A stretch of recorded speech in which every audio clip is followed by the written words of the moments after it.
You're lying in bed and your brain picks the single most humiliating thing you've ever said from 9 years ago and plays it again. Not the good memories, that one, on purpose. Why does it do that? It's not anxiety and it's not a flaw. It's a memory system doing exactly what it was built to do. And once you see what it's actually doing, you won't be able to unsee it. Everyone has one. The thing you said at a party in 2019, the email you sent and reread 40 times, the argument where you thought of the perfect line 4 hours too late and then delivered it flawlessly to no one in your kitchen. We treat this like a personal defect, like we're uniquely obsessive or stuck or unable to let go. But the replay is close to universal, and it's weirdly selective. You don't replay the 1,000 ordinary exchanges you had this month. You replay the specific ones that carried social weight, the ones where you might have been judged, misread, or found wanting. That selectivity is the first clue. Your brain isn't malfunctioning, it's prioritizing. The question is why it prioritizes these moments and why it won't mark them as finished. To answer that, we have to look at how the memory of a conversation actually gets stored, because it turns out you were never storing the whole thing. In 1977, 3 researchers, Rogers, Kuiper and Kirker, studied how we remember information depending on how we process it. They found something that's held up for decades. Anything you relate to yourself gets encoded far more deeply than the same information about someone else. It's called the self-reference effect. When a fact is about you, your brain files it in high resolution. When it's about someone else, it files a rough sketch.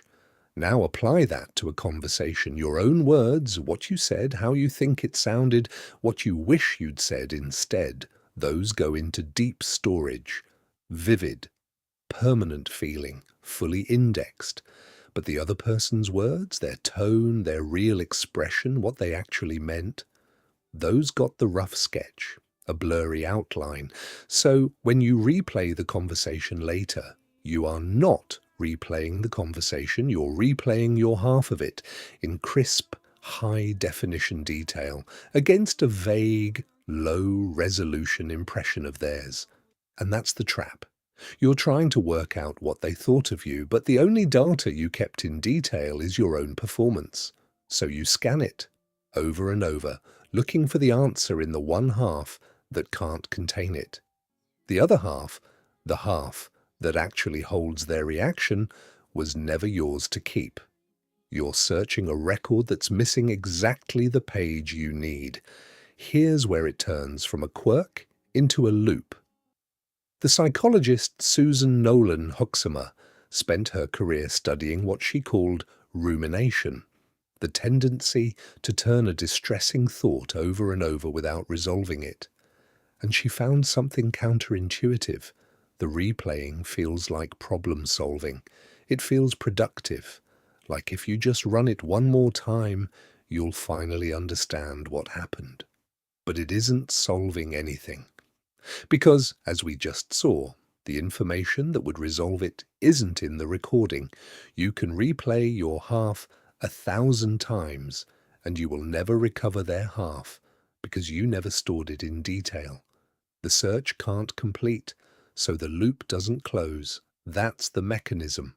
In one sentence, you loop because the other half is unrecoverable, and your brain won't stop searching for something it can't find.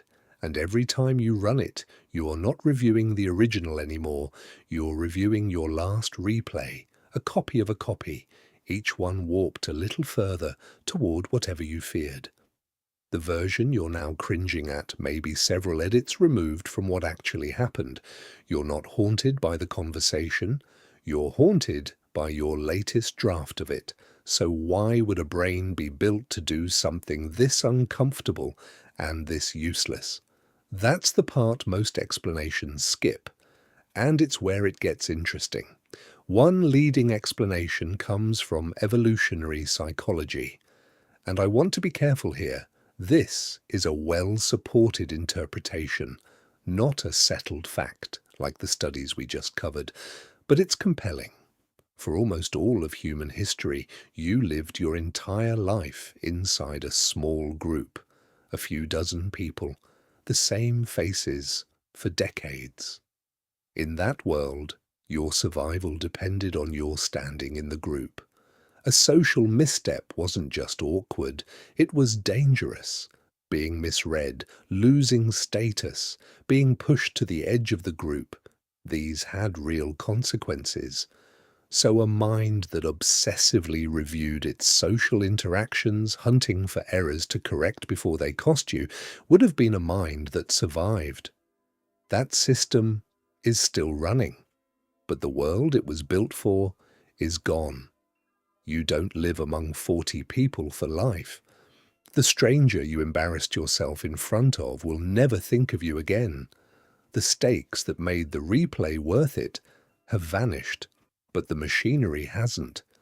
You're running ancient social survival software on a modern life it was never designed for. So here's what the replay actually is. It's not proof that you're broken or anxious or obsessive. It's an old, once essential system doing its job a little too well, trying to solve a social equation using a record that's missing half its variables. In a world where the equation no longer matters, you're not flinching at what happened, you're flinching at your own worst draft of it, reviewed by the only person who kept a detailed copy. You. The conversation ended a long time ago. The other person closed the file that day. You're the only one still editing. And now, at least, you know why.